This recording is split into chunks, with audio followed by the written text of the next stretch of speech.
Media Watch, and James Creedon has joined us in the studio to tell us what is going on in the world of media. Good to see you, Likewise. James. Now, most people get their news, I think it's fair to say, from sources other than newspapers these days. That's right. Sadly, for a lot of people, newspapers are not forecast to be around for a very long time. Except maybe a couple of ones who will make the transition. That's right, but it is very, very hard for newspapers to stay in business these days.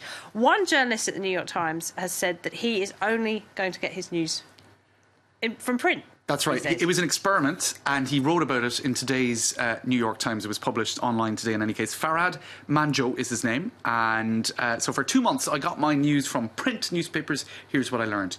Now, it is a very interesting read, and I think a very timely read for the times that we're in right now. Certainly people working in the news industry, but everybody who's taking in their news as well from multiple different sources, whether it be rolling news on TV, whether it be on social media, or news websites, or the old-fashioned newspaper. And so what he said, you know, this took in this 2-month period, the Parkland shooting, and he said while he did get a little alert on his watch, because watches do that now as well, he had taken off all of his notifications and all social media from his phone and whatnot. So, but something did peep through on his watch, so he was aware of it. But it wasn't until the next morning when his 3 newspapers came, he had set up various subscriptions. That he could read in detail. That he read in details, and he spent an hour, 40 minutes poring over the horror of the shooting, and a million other things that the newspaper had to tell me. So first of all, the story was sort of put in the context of other big stories that the newspaper was covering, so perhaps a proportionate coverage of the event. Also, because 24 hours had elapsed, a lot of the rumours, possibly even amplified by propaganda bots, as he said, that were going around online, that was filtered out. And he mentioned, for example, a claim that was circulated even by the New York Times, as well as Senator Bernie Sanders and other liberals on Twitter, that the massacre had been the 18th school shooting of the year. Apparently that wasn't true. So he said, look, here's the advantage. First of all, a lot of the potential for inaccurate information is filtered out. Yes. And he was able to, instead of following the story for over a long period of time, 24 hours, he just spent 40 minutes kind of figuring it out.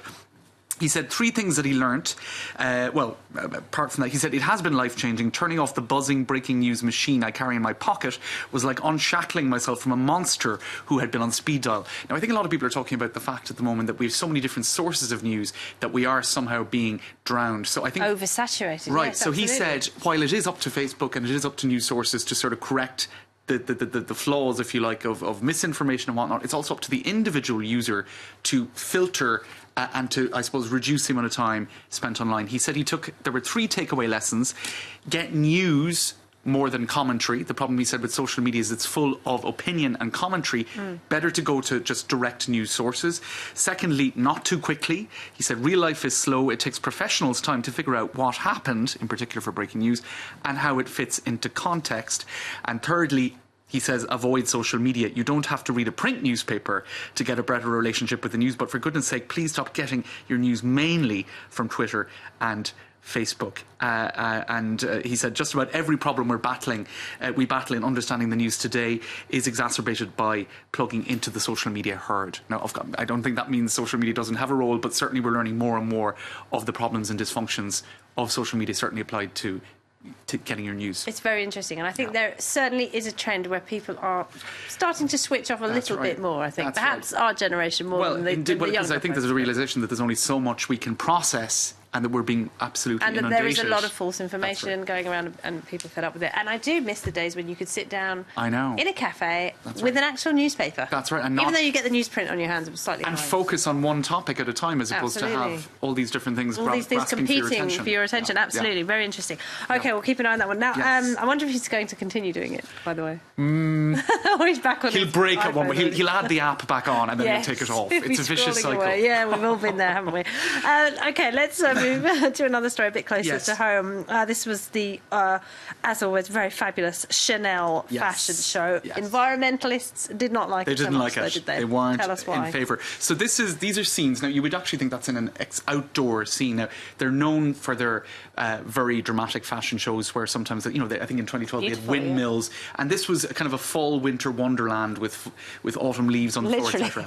Literally. And it was in the Grand Palais, which is, of course, this great, huge, impressive exhibition space just off the Champs-Élysées. Very quickly, it looks like quite a number, dozens of quite old trees were felled for the incident. Now, if you were to read your fashion kind of, they were gushing about how beautiful it was, and, you know, Carla Bruni and all these people were present. No mention at all of this, but the environmentalists did get a little bit indignant.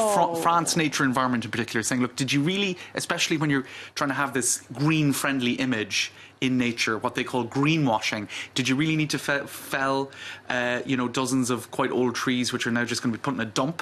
Well, we don't actually know what they're going to do with the trees. Maybe they are being not just dumped, but the argument being they didn't necessarily need to do that, and it was all about image and marketing at the expense of nature, when nature was being used as part of the marketing. So a certain amount of cynicism being criticised by it does look France nice, Nature Environment. It does look lovely, but cut down in the name of fashion. That's right. All right, James, thank you very much. We have to leave it there, I'm afraid. James Creedon there.